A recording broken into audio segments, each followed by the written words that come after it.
All right, Steve, thanks for that. Hey, it is a controversial process of drawing oil and gas out of the ground. It's called fracking.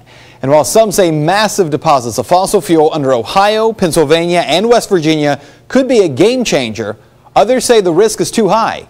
Tonight, the reality check.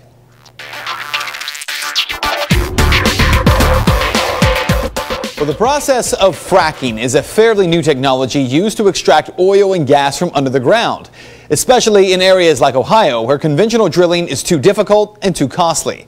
So here's how it works. Pipe is drilled thousands of feet down in an area where there isn't heavy rock, then drilled horizontally.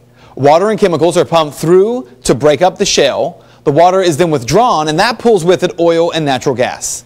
So what are we talking about here in terms of natural gas and oil?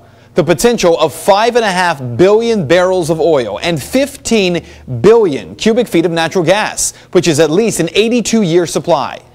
And that has companies like ExxonMobil investing in areas of eastern Ohio, like Youngstown, where jobs are badly needed. The exploitation of shale oil promises to create 200,000 direct jobs, 6 times as many indirect jobs.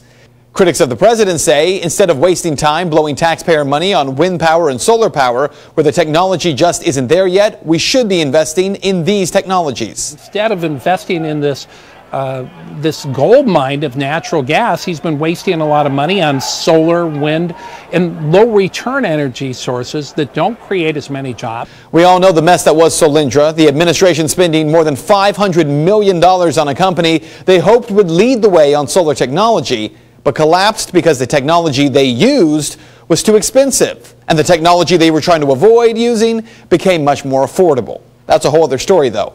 But then there are those who say that the oil companies will destroy the land just to make a profit, contaminating groundwater, and could even cause earthquakes with fracking. Contaminate the water with their process, they destroy the land and people's properties, and then they leave. Now, the EPA says the risk to groundwater through fracking is minimal. But that study has been criticized for ignoring other aspects of the process, such as disposal of fluids, and environmental concerns such as water quality, fish kills, and acid burns.